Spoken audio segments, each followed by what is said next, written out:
Meu Deus, meus irmãos, boa noite, paz seja com todos vocês, a parte do Senhor Jesus. Quem diz amém? Amém. Que bom estar novamente aqui, servindo ao Senhor, servindo a vocês, servindo a esta igreja, que é também a minha igreja, e eu quero agradecer ao Senhor por essa oportunidade de revê-los e de podermos usufruir juntos aqui de um tempo de comunhão, né, e de graça. Perdoem-me pelo atraso, mas eu não pude sair no horário que eu gostaria e ainda fui muito atrapalhado por um trânsito muito ruim para sair da minha localidade. Mas o Senhor é bom que deu tempo de não comprometer, pelo menos eu acho, a programação, e estamos juntos aqui. Quero agradecer a liderança dos adolescentes, né? Deus seja louvado, tão bonito e verdinho, hein? Imagina quando amadurecer. Ô, piada, piada terrivelmente irresistível, né? E velha também, uma desgraça, né? É uma maravilha, mas Deus seja louvado. Obrigado, tá? Quem trouxe a Bíblia Sagrada? Quem trouxe? A Camila me perguntou, e aí, você vai pregar? Eu falei, não sei, puxa, para adolescente, né? Ela mas são os adolescentes da Devip. Eu falei, é só por isso que eu aceitei, porque senão eu não me veria em condições, né? Porque normalmente os adolescentes nas igrejas assim, digamos, mais church, né? Eles são um pouquinho mais, assim, digamos, lento, né? Para poder raciocinar. Pode filmar à vontade. Corta isso, em nome de Jesus. Mas eu vejo 5 portas fechando na minha vida assim.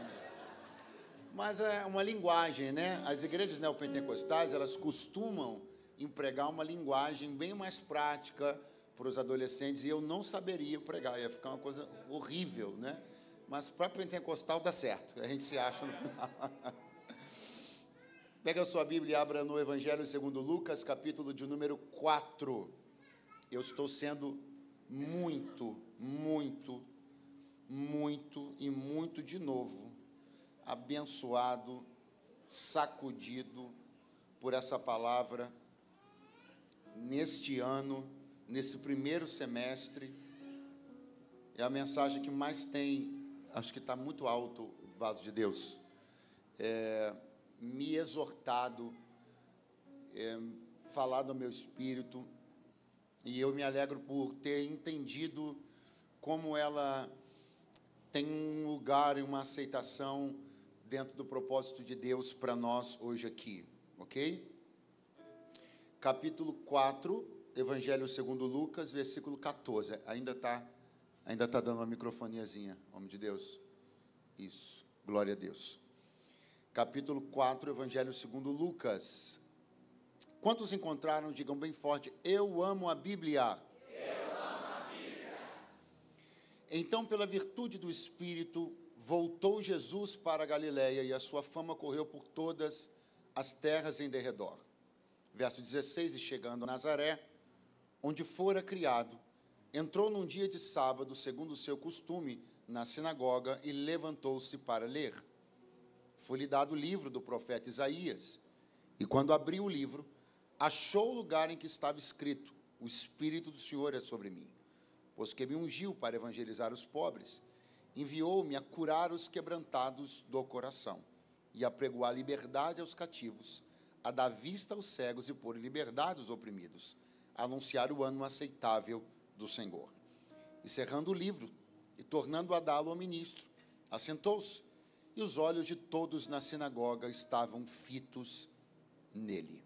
Então, começou a dizer-lhes, hoje se cumpriu essa escritura em vossos ouvidos. Verso de número 29.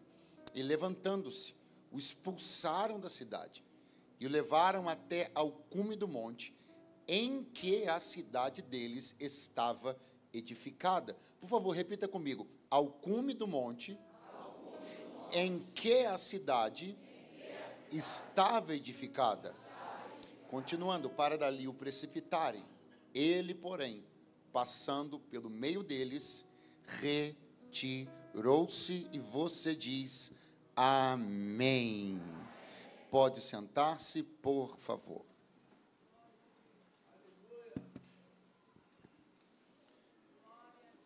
Pena não ter podido ouvir a irmã Letícia cantar, mas isso a gente resolve fácil, é só ela cantar de novo no final. Aleluia. Quem gostou da solução que eu dei para esse problema, diga amém. Todos gostaram. Deus seja louvado. Meu Deus, eu ia agradecer agora a vocês. A Raquel foi tomada, mas daqui a pouco ela vai retornar. O Senhor é bom. Obrigado mais uma vez pelo carinho, os pastores, minha família, por estarmos juntos aqui. Irmãos queridos, esta é uma história bíblica assustadora. Assustadora. O que está registrado aqui é terrível, é assustador. Porque na síntese da síntese da síntese, Jesus foi na cidade onde fora criado. E após aquilo que eu poderia pensar ter sido alguns bons e agradáveis momentos típicos de alguém que retorna à sua cidade de criação após algum tempo distante, ao entrar na sinagoga para participar de um culto, Jesus, após se autodeclarar como Messias, ele é expulso da cidade, expulso da sinagoga. E não bastasse isso, aquelas mesmas pessoas que o viram crescer, que foram seus vizinhos, seus amigos de colégio, estas pessoas o arrastam até o cume de um monte, onde a cidade era edificada, não para dar-lhe um susto, mas numa intenção clara e decidida e resoluta de precipitá-lo, jogá-lo do alto do monte até embaixo, para matá-lo naquele dia. É por isso que eu lhe disse que essa é uma história assustadora. E se o Gilvan me ajudar, ela vai ficar menos assustadora. Quer ver? Olha só como é que vai ficar menos assustadora. Está ficando menos assustadora. Ainda está muito assustadora, Gilvan. É porque eu não ouço quase nada, então ainda estou assustado. Está melhorando, graças a Deus. Então é uma história muito assustadora. Olhe para alguém que está do seu lado muito assustado e diga, é uma história muito assustadora. Jesus, ele vinha de algumas etapas que, resumidamente, eu poderia dizer como seu batismo, a tentação no deserto, o início do seu ministério na região da Galileia, onde ele já ganha uma pequena, porém não tímida, notoriedade, e aí então ele volta para Nazaré. Em Nazaré, Jesus vai enfrentar a fúria dos homens. Diga comigo, em Nazaré, Jesus vai enfrentar a fúria dos homens. Ele vinha de um enfrentamento de natureza muitíssimo espiritual, quando ele esteve no deserto sendo tentado pelo diabo.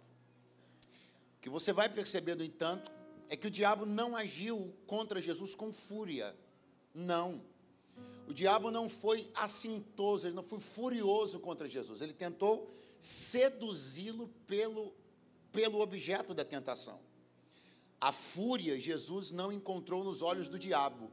A fúria Jesus encontrou nos olhos dos vizinhos. O diabo foi para tentá-lo. Se nós falarmos de lugares altos, por exemplo, o diabo levou Jesus ao pináculo do templo para dizer para ele, precipita-te. Os homens levaram até o alto do monte, garrando na roupa dele, dizendo, nós vamos te jogar. Não seria alguma coisa, não seria isso talvez o cumprimento do finalzinho do texto da tentação, salvo engano, no registro de Lucas, perdoe-me já se eu estiver enganado, mas quando no finalzinho, a Bíblia diz assim, do texto da tentação de Jesus, e ele vivia entre anjos e feras. Você já leu isso? Quais feras seriam essas? Quais feras seriam essas? Senão pessoas com esse tipo de comportamento, com esse tipo de raiva, com esse tipo de sentimento, com esse tipo de coração.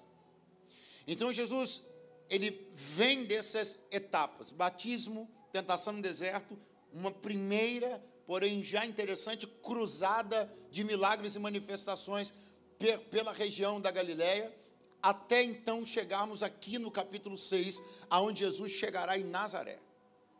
Agora eu quero que você pense uma coisa comigo, por favor, muita atenção. Todas as pessoas notáveis, normalmente elas fazem um bem para as suas cidades natais. Elas dão a estas cidades notabilidade também. Existem algumas cidades que só entraram no mapa da notabilidade porque pessoas notáveis nasceram lá. Outras cidades já seriam até notáveis, mas nunca tão notáveis quanto se tornaram, não fosse o fato de algumas pessoas muito importantes na política, nas artes, nas celebridades, terem nascido ou se criado nessas cidades. Por exemplo, a cidade de Três Corações, em Minas Gerais, é a cidade natal de Pelé. E pode ser que essa cidade poderia ficar muito esquecida, não fosse o fato do Pelé ter nascido lá. Ou mesmo porque irão dizer que a cidade de Santos nunca teria a notabilidade que tem no mundo inteiro, não fosse lá o time de Santos que Pelé jogou e tudo mais que aconteceu. E aí a gente poderia ficar falando aqui de tantas outras cidades. Agora, preste atenção. Nenhuma. Nem os Beatles fizeram por Liverpool, nem Pelé fez por Três Corações ou Santos, nenhuma cidade foi erguida a um ponto tão alto quanto Nazaré. Porque nenhum nome foi erguido a um ponto tão alto quanto o nome de Jesus. Está escrito na Bíblia, você conhece, que por não ter tido por usurpação ser igual a Deus antes, assumindo forma de servo, tendo se destituído da sua glória, foi-lhe dado um nome que está acima de todos os nomes. E quando você abre a sua boca, nas canções que você canta, nas orações que faz, no seu glória a Deus, ou até mesmo nas suas exclamações cotidianas, nós comumente falamos, e que bom que falamos, porque nada mais fazemos do que reproduzir o que está nas Escrituras. Como é que nos referimos a Ele? Jesus de Nazaré, sim ou não? Vamos lá? Jesus de Nazaré. Quantas vezes, apenas hoje dia, que dia é hoje? 15 de julho de 2023, quantas vezes, apenas hoje, o nome Jesus de Nazaré foi dito mundo afora. Não fosse Jesus, ninguém falaria de Nazaré, mas por ele ter sido elevado, e por seu nome estar acima de todos os nomes, ele levou o nome de Nazaré junto com ele. E é aqui que a coisa fica boa. Porque Jesus levou o nome de Nazaré para o ponto mais alto possível. E Nazaré também levou Jesus para o seu ponto mais alto possível. Só que a contrapartida de Nazaré é o ponto mais interessante da nossa reflexão. E é aí que minha alma começa a tremer.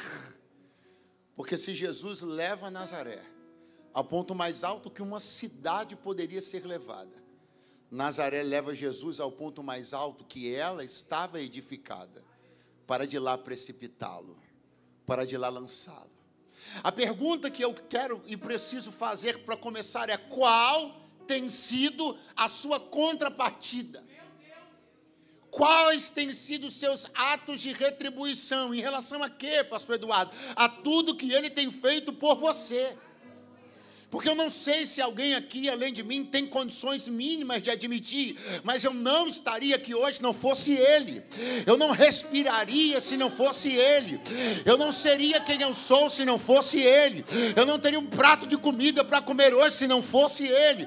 Então, exatamente porque dele, por Ele, para Ele são todas as coisas, eu queria que você chacoalhasse alguém que está do seu lado e perguntasse: se Ele te levou, se Ele está te levando, como é que você tem agido em relação a Ele?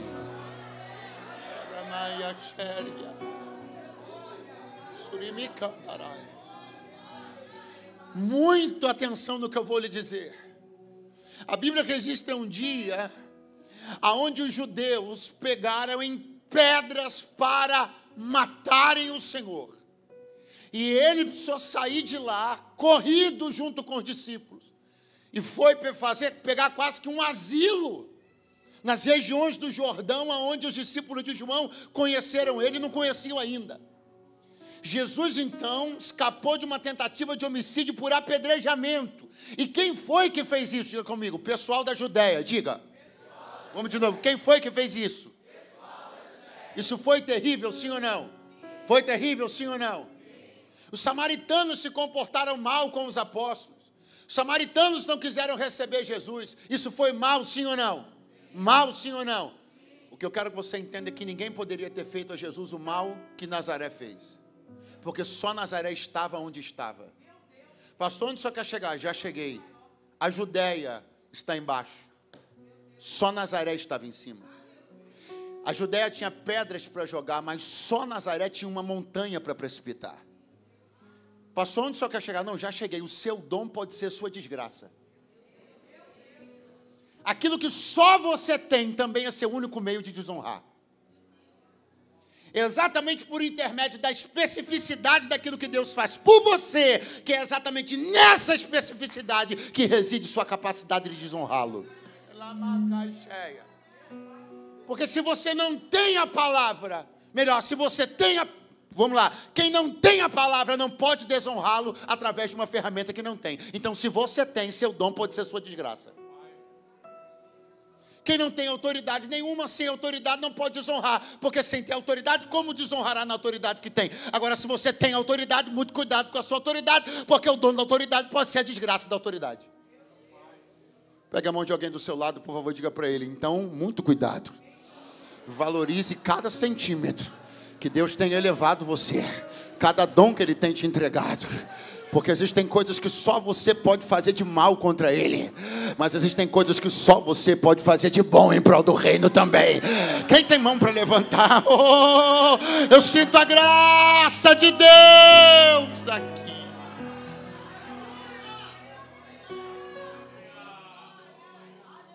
Eu preciso que você contraia essa responsabilidade. Existem formas de afetar Deus que só você pode fazer. Existem formas de agredir o Espírito Santo que só você pode fazer.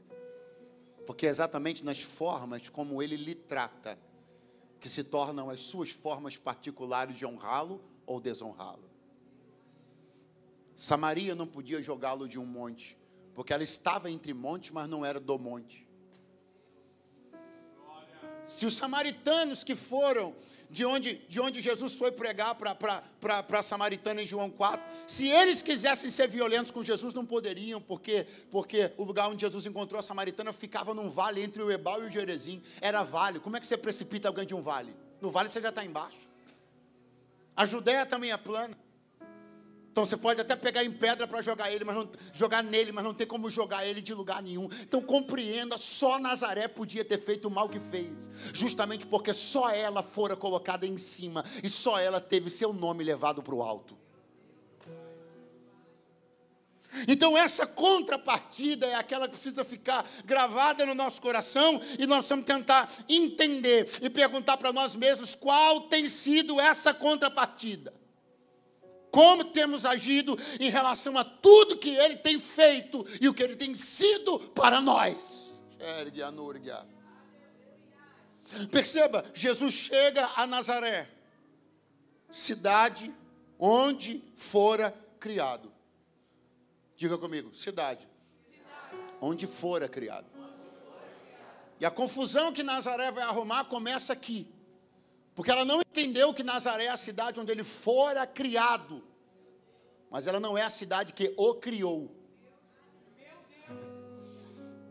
E essa confusão que Nazaré está fazendo, quando ela tem o sentimento da vizinhança, da proximidade, e a vizinhança e a proximidade vão preceder a desonra. É vizinho, é próximo, então não vamos honrar. Não temos como entender nem aceitar que ele é o que ele está dizendo que é. Até porque ele foi criado aqui. Ele foi criado aqui, mas não foi criado por aqui. Ele foi criado entre vocês, mas não foi criado por vocês. Até porque ele não foi criado por ninguém. Porque antes que houvesse dia, ele já era. Ou então levante a sua mão mais alto que você puder. Porque você não serve a um Jesus criado. Você não serve a Jesus personagem da mente de autor algum. Você não serve a um Jesus personagem parte de livros históricos. Você não serve a um Jesus que tem um ponto de início. A sua encarnação tem um dia natalício, mas em espírito e em verdade Ele é e sempre foi. A Ele o louvor e a glória para sempre.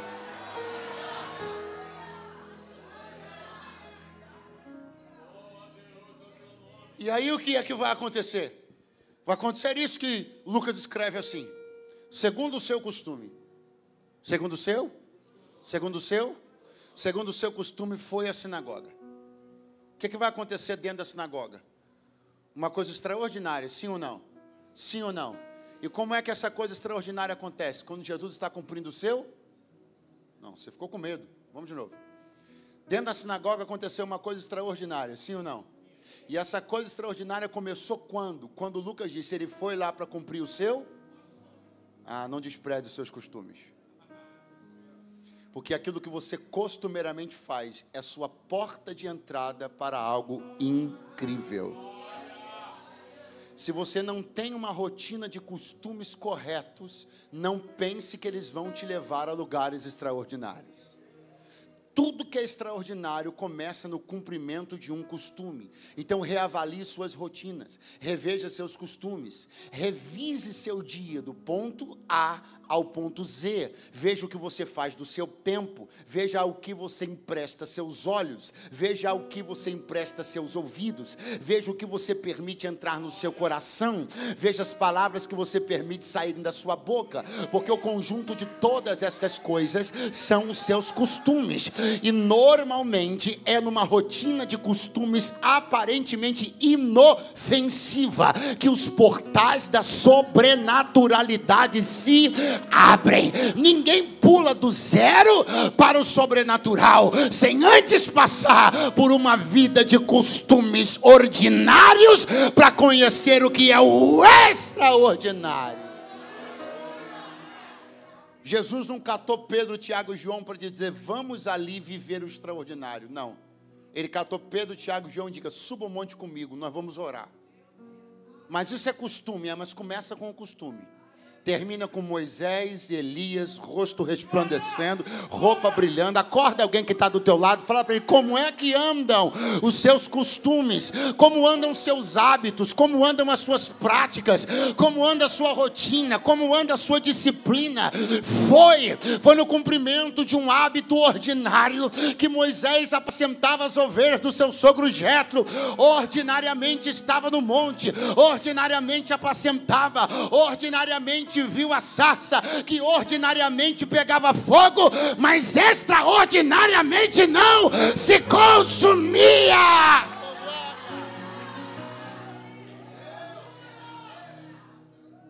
Só existe uma coisa capaz de te levar para o extraordinário: um ordinário disciplinado. Só existe uma coisa capaz de te levar para o extraordinário: um ordinário inteligentemente planejado. Um ordinário temente a Deus, um ordinário com a vida colocada em ordem, um ordinário com as práticas vigiadas com atenção para não aborrecer e não desagradar o Espírito Santo. Aí o passo posterior é o extraordinário. Quem está aí, diga amém. Muita atenção, quem ainda está aí, diga eu. Muita atenção, porque vamos observar agora uma cena maravilhosa que diz respeito ao rito da leitura bíblica na sessão da sinagoga, no culto da sinagoga. O rito. Lucas está colocando tudo de maneira muito prática, muito sucinta, porque seu alvo não é falar da liturgia da sinagoga. Mas o meu papel é apresentar um pouco mais sobre essa liturgia, para que você compreenda algo muito valioso e precioso. Nós lemos, Lucas diz assim, Jesus pegou o livro e leu, mas isso é o que Lucas está nos contando. Tem mais no rito de leitura bíblica da sinagoga. Primeiro porque não é uma leitura só, são 7. Quantas são? 7. Muito fraco. Quantas são? 7 leituras num sábado na sinagoga. 7. 7 pessoas diferentes fazem 7 leituras. E a ordem destas leituras é muito importante de ser percebida. Primeira pessoa a ler, um sacerdote. Segunda pessoa a ler, o levita, um levita. Terceira, quarta, quinta, sexta e sétima pessoas a lerem, membros comuns da sinagoga. Vamos de novo. Quem é a primeira pessoa a ler? Um sacer. A segunda pessoa a ler é um lê. Quarta, quinta, sexta e sétima pessoas são membros comuns da sinagoga. Diante dos olhos daquelas pessoas, Jesus era um levita, sim ou não? Sim ou não? Melhor, vamos começar do jeito certo. Diante dos olhos daquelas pessoas, Jesus era um sacerdote, sim ou não? Era um levita, sim ou não? O que ele era? Um membro comum da sinagoga? Então ele pode ter sido o terceiro, ou pode ter sido o sétimo a ler. Mas seguramente ele não foi o primeiro, porque ele não era um sacerdote aos olhos daquelas pessoas. Nem foi o segundo, porque também não era um levita aos olhos daquelas pessoas. Então, a melhor posição que ele pode ter ocupado naquela leitura, que é uma leitura hierárquica. A melhor posição que ele pode ter ocupado foi a terceira, mas ele pode ter ocupado a última, pode ter sido o sétimo a ler. Mas me encanta perceber que ele não vai se negar a ler, Marcos.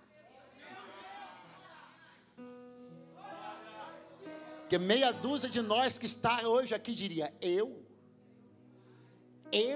filho do Deus vivo, eu vou ler depois de um sacerdote que pecou hoje de manhã quando acordou, que já nasceu em pecado, e eu, que não fui concebido em pecado, vou ler depois dele. Mas Jesus leu.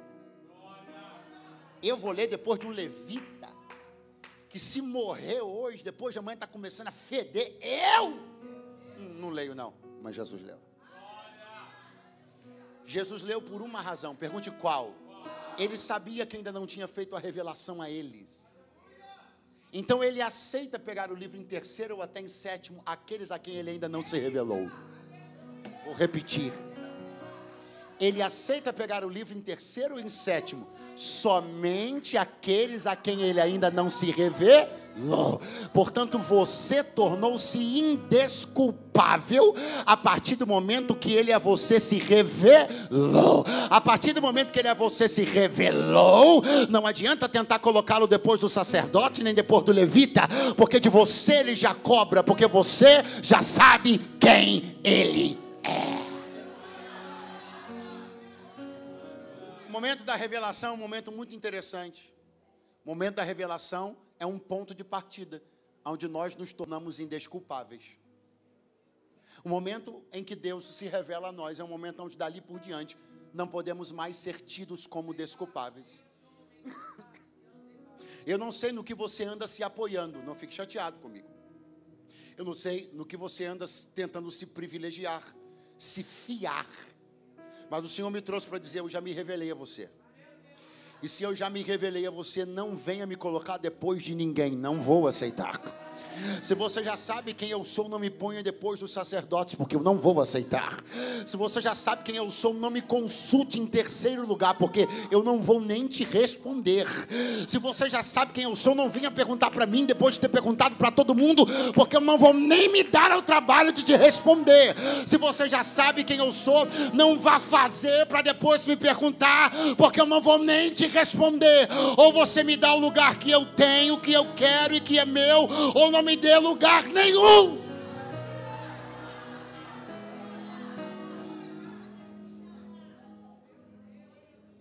Jesus aceitou. Ele aceitou ler depois do sacerdote. Aceitou ler depois do levita.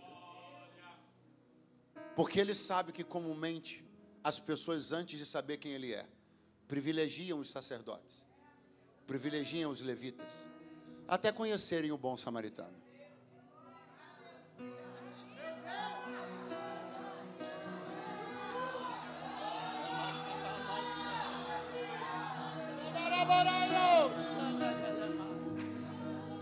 Porque só Ele tem a misericórdia que ninguém tem, só Ele tem o azeite que ninguém tem, só Ele tem a compaixão que ninguém tem, só Ele tem o vinho que ninguém tem, só Ele tem a graça que ninguém tem. Só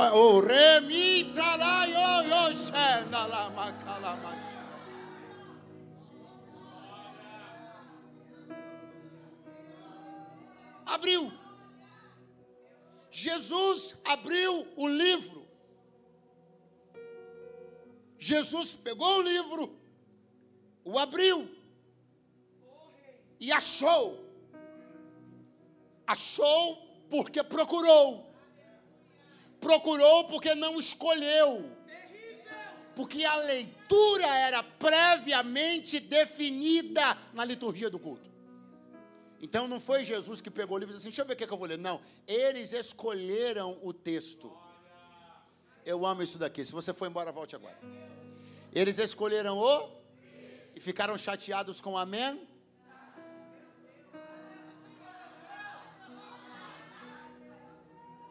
Mas nós já vamos chegar lá. Ele abriu o livro. Quem? O filho da Maria. Olha lá, o filho da Maria. Abriu o livro. Olha lá, o filho de João. Olha, ele trabalhava na carpintaria do pai dele. Olha ele lá, que bonitinho. Que gracinha. Diziam as irmãs mais velhas da sinagoga. Olha o Yeshua, coisa mais linda abrindo o livro. Olha que coisa linda. Mas cada uma daquelas pessoas que estavam naquela pequena sinagoga de Nazaré estava olhando para aquela cena, e aquela cena parecia absolutamente comum. Eu tenho uma pergunta para fazer. O que Jesus fez, o sacerdote também fez, sim ou não? O que você está falando, pastor? Jesus abriu o livro. Então vamos de novo. O que Jesus fez, o sacerdote tinha feito antes dele, sim ou não? O que Jesus fez, o levita tinha feito antes dele, sim ou não? Se ele foi o terceiro, o que Jesus fez, 4 outras pessoas fariam além dele, depois dele, sim ou não? O que Jesus fez, um adolescente faria, sim ou não? O que Jesus fez, um velho faria, sim ou não? O que Jesus fez, uma criança faria, sim ou não? O que Jesus fez, quem tinha pecado adoidado de manhã também faria, sim ou não? Não tenha medo. Eu estou falando sobre pegar o livro e abrir. Então vamos de novo. O que Jesus fez, pegando o livro e abrindo, quem tinha passado a manhã inteira pecando também faria, sim ou não? Porque esse livro da sinagoga, de Lucas 4, todo mundo abre.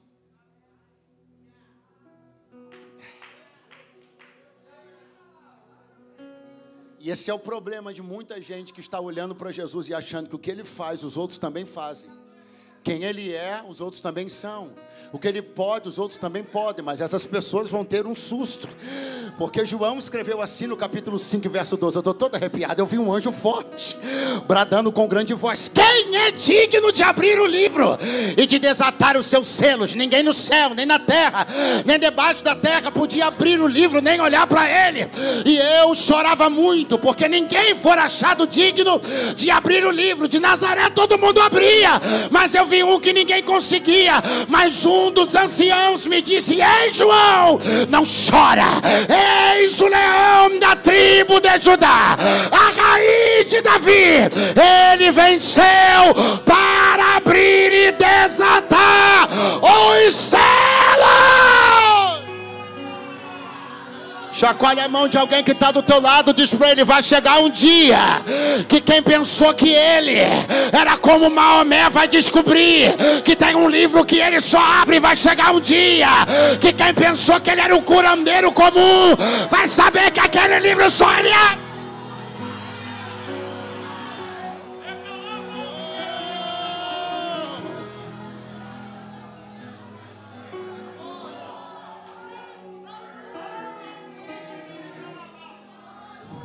Quando eu era adolescente, de repente eu até tenho na minha casa, mas quando eu era adolescente, para jovem, eu lembro que eu comprei um livro, chamava-se As 100 Maiores Personalidades da História.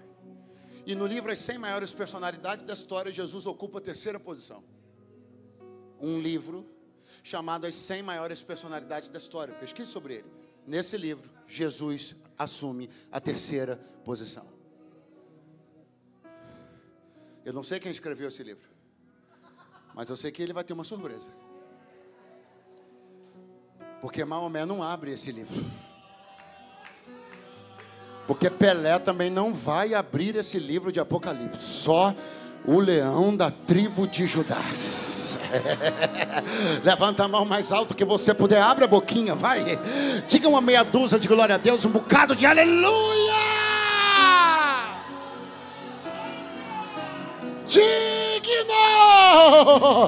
A igreja diz digno, as mulheres digam digno, os homens digam digno, os adolescentes digam digno.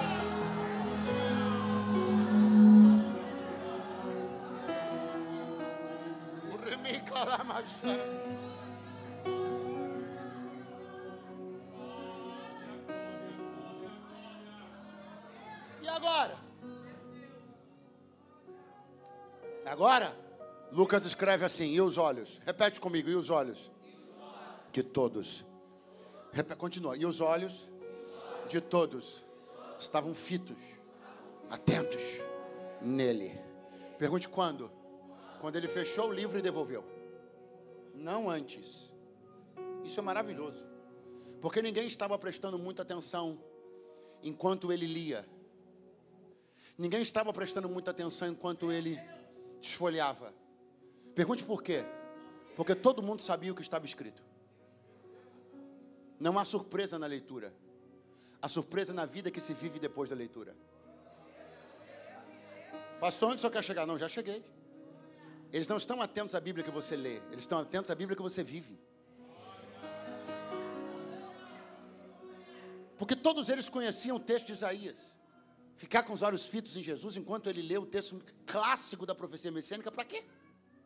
Qualquer pirralho que tivesse dentro da sinagoga sabia de qual que Jesus estava lendo. Você acha que alguém acha que ele vai ter coragem de acrescentar um tio ou uma vírgula na escritura? Ninguém. Então ninguém está prestando atenção na leitura, porque a leitura é o que é. Agora quando ele fecha, aí é ele. É o que ele vai dizer, é como ele vai se comportar, é como ele vai reagir em tudo aquilo que ele leu. Então pegue a mão de alguém que está do teu lado, fala para ele: a Bíblia debaixo do seu braço é linda. Diga: é um testemunho de fé, sim, é. Mas não é o ponto alto da observação das pessoas. Diga: enquanto você está lendo, fala para ele: também é lindo, mas não é o ponto alto da observação das pessoas. O mundo bota as duas butucas em você depois que você fecha o livro, para saber se você vai viver o livro ou vai engavetar o livro, vai viver o livro ou vai botar o livro na prateleira, vai viver o livro ou vai deixar o livro de amuleto no criado mudo, vai viver o livro ou vai empoeirar o livro. Quem veio aqui para viver o livro, diga glória a Deus.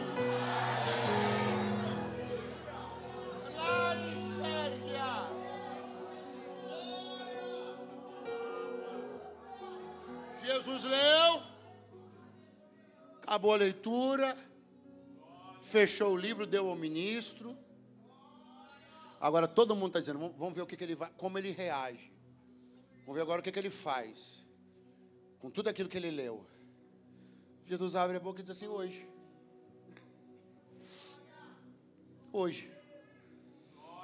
se cumpre.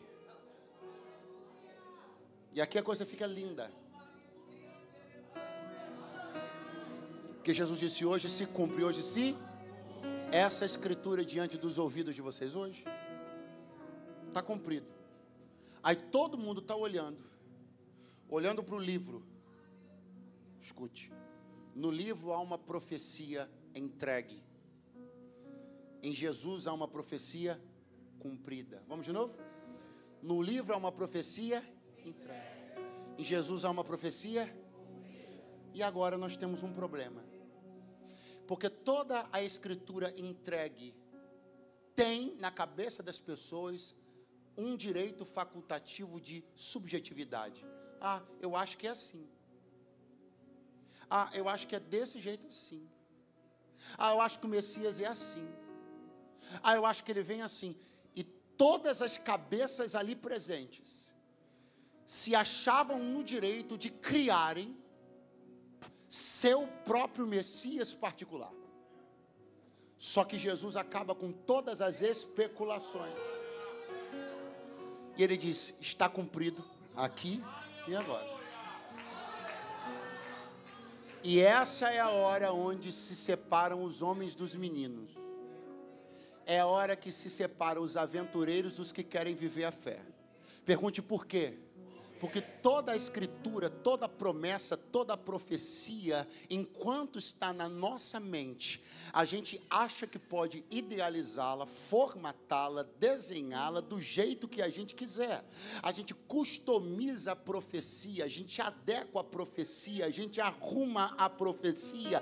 A classe artística pega a Escritura, olha para a Escritura, adequa, embeleza, dá tons, dá o que ela quer, mas um dia chega Jesus e diz assim: está cumprido, e é isso aqui. Quem gostou, gostou, quem não gostou, paciência. Chacoalha alguém que está do teu lado, fala para ele: não cabem especulações, está cumprido, o Evangelho é o que é, Jesus é quem é, a graça é o que é, a salvação é o que é, não é formatável, não é customizável, é o que é, do jeito que é. Eu me encaixo nela, eu me insiro nela, eu me formato nela, porque a forma é ela, o molde é ela.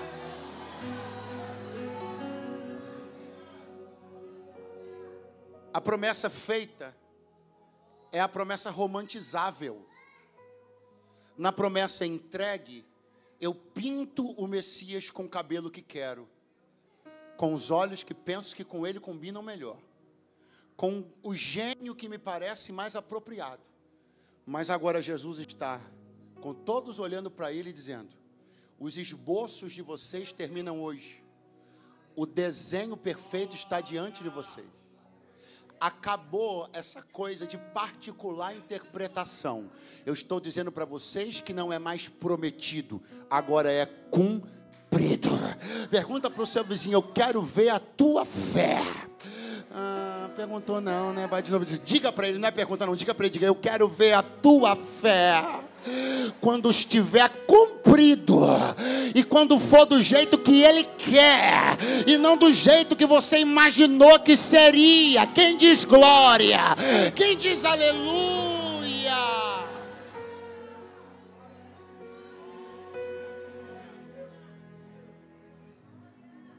Eles escolheram a leitura, escolheram o livro, escolheram o capítulo, escolheram os versículos, mas não gostaram da mensagem. E eu já começo a encerrar lhe dizendo que agora a confusão está armada. Pensa numa confusão. Pensa nos vizinhos tudo tribulado. E aquele movimento começa a se inflamar. E uns começam a inflamar os outros. Não pode isso. Você está vendo o que ele está falando? Você está vendo que tipo de autoridade ele está reivindicando? Você está vendo? Ele está dizendo que não vai fazer os mesmos sinais que fez em Cafarnaum. Como é que não vai?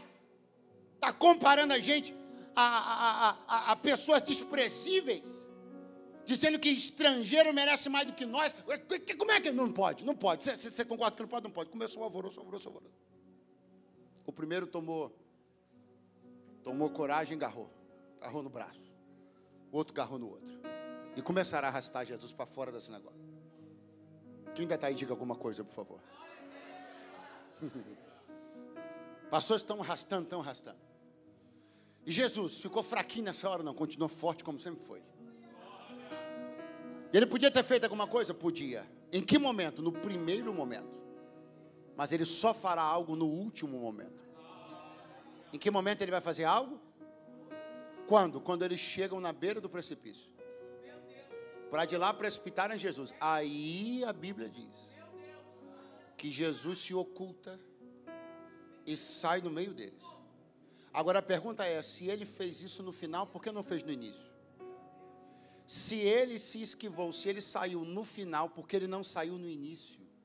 Eu vou continuar perguntando até que você se permita ser intrigado por essa questão, porque ela é intrigante. Ele poderia ter se poupado de ser arrastado. Ele poderia ter se poupado de ver os olhos furiosos daquelas pessoas. Mas ele se submete àquilo até o estágio final, até a condição última, até o apagar das luzes, até o último segundo. Por quê? Preste atenção, hoje eu estou pregando aqui. E hoje você e eu estamos lendo na Bíblia. Pergunte o quê? Que o povo de Nazaré foi capaz de levar Jesus até a beira do precipício. E por que eu estou lendo isso na Bíblia? Porque Jesus permitiu-se ir até lá. Pastor, onde o senhor quer chegar? Já cheguei. Certas coisas Deus só permite avançar para que a gente saiba até onde as pessoas são capazes de ir. Se Jesus se ausenta ainda dentro da sinagoga, eu nunca saberia que Nazaré tinha estômago para levar Jesus até o precipício. Se Jesus se ausenta ainda dentro da sinagoga, eu jamais saberia que as palavras deles se traduziriam em atos concretos, e eles o levariam até o final. Então, muita atenção, porque alguém está pensando que ele ficou fraco. Só que enquanto parece que ele está fraco, ele está muito forte. Pergunto por quê? Porque ele está expondo todo mundo sem que eles percebam. Você não pegou? Ele está lá, ó, me carrega, e eu estou expondo que vocês têm capacidade de me carregar. Me xinga, e eu estou expondo que vocês têm capacidade de me xingar. Me agarra pelo colarinho, para todo mundo ver que tipo de gente vocês são. E eu vou até o último segundo, para todo mundo saber que vocês não estavam blefando não, vocês estavam falando sério. Eles pensam que ele está sendo fraco. Eles pensam que a luz dele apagou, mas a luz dele está mais forte do que nunca. Tanto está mais forte do que nunca, que está sendo lançada sobre toda a maldade e malignidade das pessoas que estão ao redor dele. Alguém está me entendendo? Diga amém. Então, por favor, olhe para os exemplos que estão próximos de você.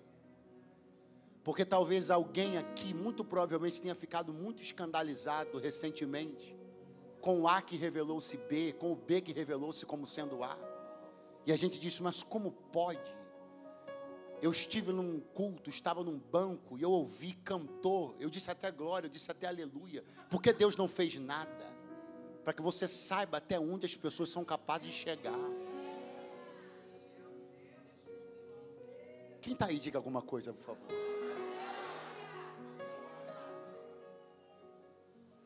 Vamos lá? Vamos. Você tem coragem? Vamos arrastar. Vamos. Para onde a gente leva? Vamos levar para o precipício. Para o precipício. Vamos. Racha. Então aqui, olhe bem para mim. Não perca isso. Eu estou acabando. Jesus está aqui. E os caras estão aqui, furiosos. Ó aqui, ó. Vamos jogar. E Jesus está. Eu digo para você sem medo de errar. Olha para mim. Eu digo para você sem medo de errar. Aquelas pessoas que estavam fazendo aquilo nunca, eu disse o quê? Nunca tinham chegado tão perto do precipício. Elas não conheciam o precipício. Pastor, o que o senhor está dizendo? Isso mesmo. Que elas só conheceram a beira do precipício quando tentaram jogar alguém. Porque o que as pessoas não percebem quando tramam contra as outras é que elas também vão conhecer uma beira de precipício que não conheciam. Segura a mão de alguém que está do teu lado e diga para ele, é por isso que a melhor coisa é você ficar dentro da sinagoga, é você ficar dentro do templo, é você ficar glorificando e louvando a Deus. Não trame, não se articule, não se insurja contra ninguém, porque beiradas de precipício foram conhecidas pela primeira vez por muita gente, só porque desejaram levar outras pessoas até lá. Mas eu profetizo que eu e nem você conheceremos a beira do precipício, porque Deus não nos chamou para conhecer as beiradas dos precipícios.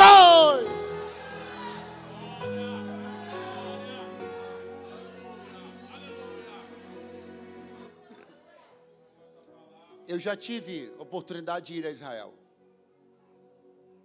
E numa caravana para Israel, qualquer uma, do seu roteiro principal vai passar em Nazaré.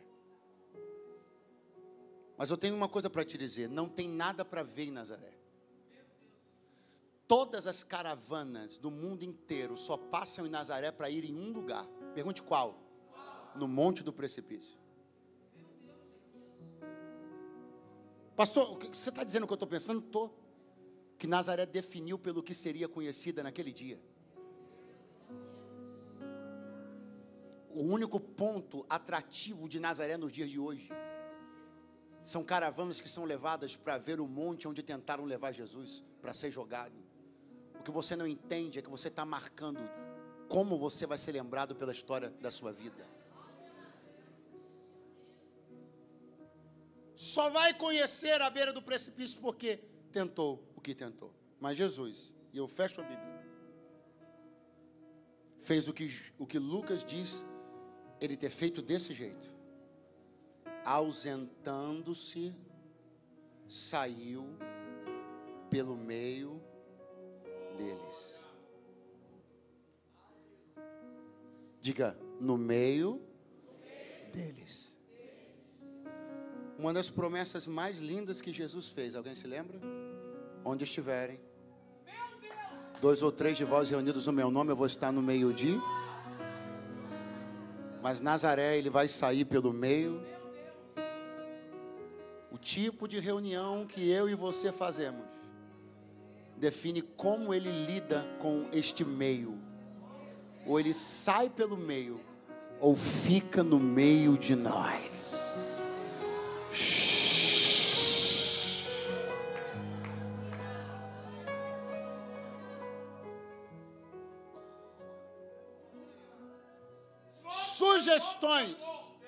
Sugestões, aberto a sugestões para o final desta história, segundo o ultrapentecostalismo, que de vez em quando nós flertamos com ele.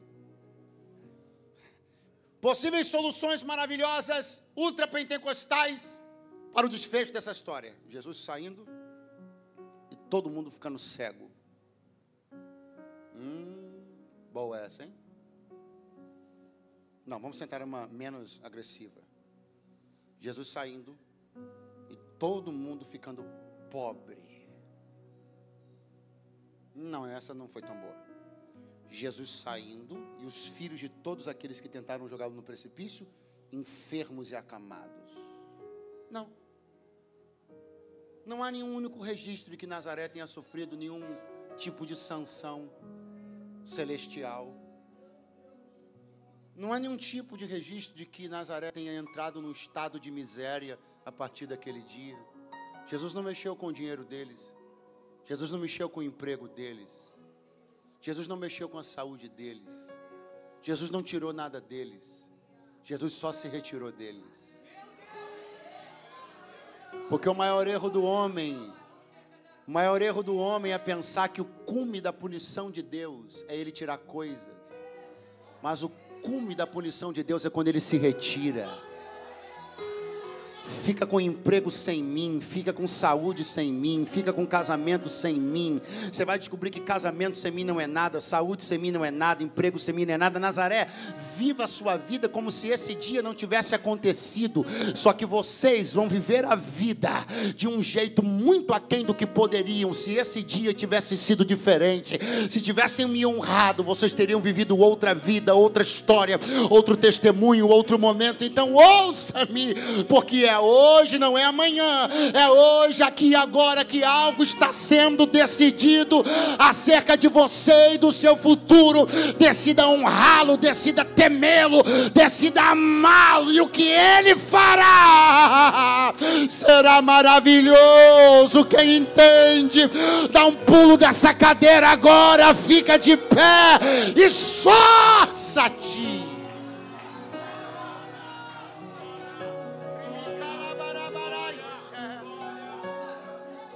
Na canto remalaio shiri mi keleve sai cho manacalaba canto cho. Segura a mãozinha de alguém que está do teu lado. Ô Letícia, você pode nos abençoar com uma canção, querida? O ramacalante o ré minalas. Espírito do temor do Altíssimo, Tu és bem-vindo no nosso meio para quebrantar corações. Tu és bem-vindo no nosso meio para quebrar o nosso orgulho. Tu és bem-vindo no nosso meio para moer a nossa vaidade. Tu és bem-vindo no nosso meio para abala os alicerces da nossa autossuficiência. Nos ensina a depender, nos ensina a entender que tudo é teu, e sem o Senhor nada tem valor. Acorda, a pessoa que está do teu lado, fala para ele. É sobre o teu Jesus que nós estamos falando. É sobre amá-lo, é sobre honrá-lo, é sobre valorizar a sua presença. Comece a revisar agora tudo que você tem feito. Comece a passar uma revisão agora em toda a vida que você tem vivido. O testemunho que você tem dado.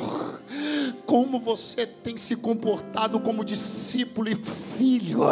Começa a revisar, não fica me olhando não, começa a revisar agora tudo que você tem feito, todos os seus costumes, toda a sua vida, todas as suas práticas.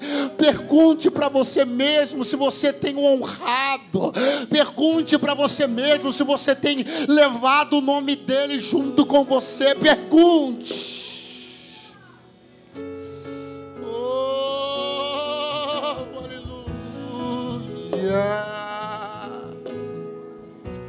O Senhor é tão bom, tão bom, tão bom, tão bom. Tua graça nos cobre, tua graça nos cobre, Senhor. Não entendo o meu próprio agir. Não tinha como ser melhor. Não tinha como ser melhor do que essa canção. Não tinha. Olha isso. Ouça. Sem tua graça, o que seria de mim?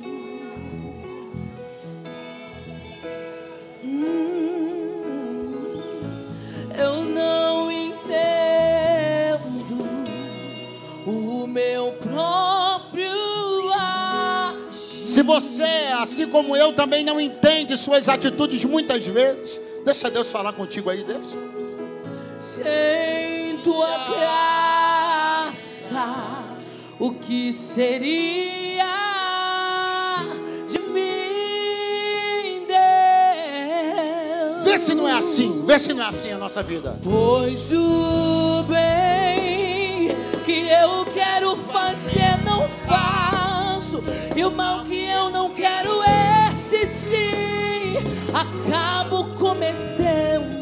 Vê se não é assim a tua vida, porque a minha é assim. Em meu ser militam carne e espírito, em uma guerra infindável, a qual eu não. Só quem não vai se render, diga glória a Deus. Pois meu corpo já foi vendido como escravo, e não existe bem nenhum em mim, apenas o pecado. Mas eu sei que no tocante ao teu interior tenho prazer na sua lei. Tu és separai que eu. Então liberta-me de mim. Canta!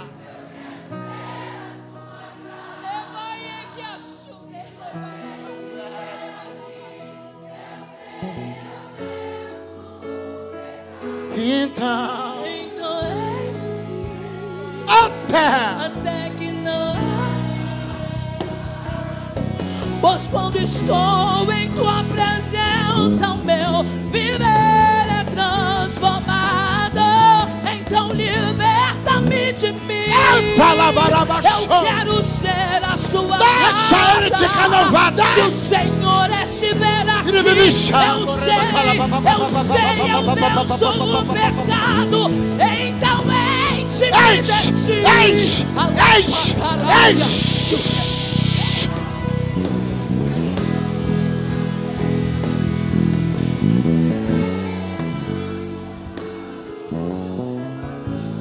E eu passo a ser livre pra viver a tua vontade.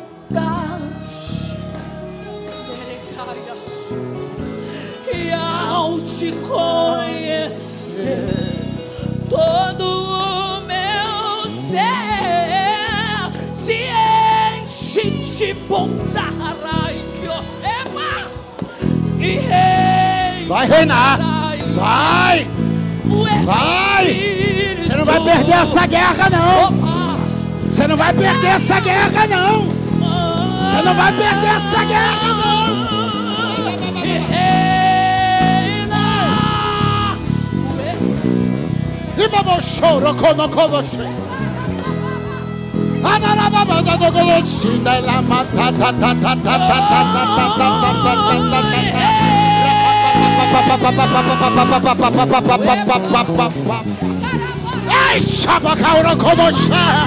Seja renovado pelo Espírito de Deus agora.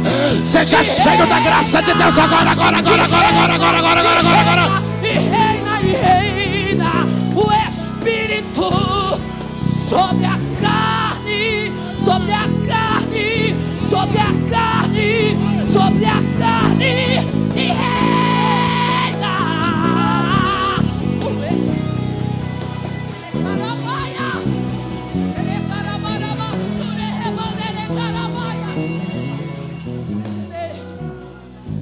Então liberta-me de mim.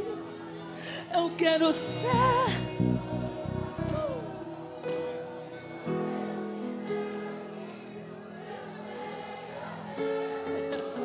Vamos. Faz subir teu som, vamos.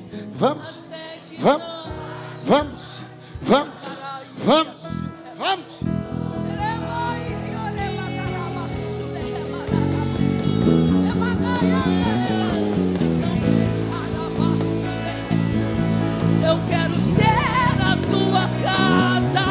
Se o Senhor estiver aqui, eu sei, eu vou vencer o pecado. Então enche-me de ti.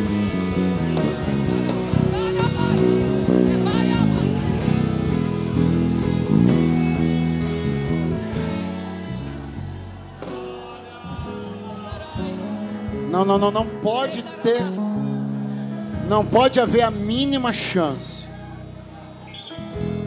de que alguém aqui não tenha compreendido o que nós estamos tratando aqui. Pode ser que quem está do seu lado seja para você hoje melhor pregador do que eu. E eu digo isso de verdade. Então fica de frente para ele agora, de 2 em 2. De frente para ele. Fica de frente para ele. Eu sinto que para algumas pessoas, essa pessoa que está na sua frente aí vai ser melhor pregador do que eu agora. Está mais perto.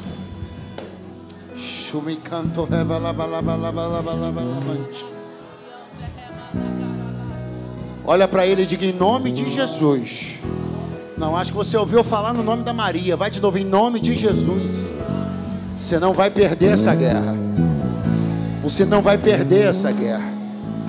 Você vai honrar o teu Senhor todos os dias da tua vida, porque o que Ele fez por você, ninguém poderia fazer. O dom que Ele te entregou, a altura que Ele te colocou, você vai usá-la para bem dizer, para honrar o nome dEle todos os dias da tua vida. Diga: esse é um pacto que nós estamos selando diante do altar, tendo um ao outro como testemunha. Diga para ele: então daqui a 10 segundos eu vou te dar um abraço, e o selo do Espírito vai selar isso entre nós.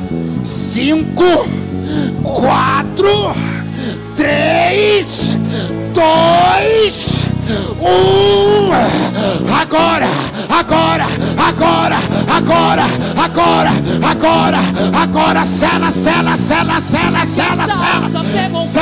Sela. E o meu coração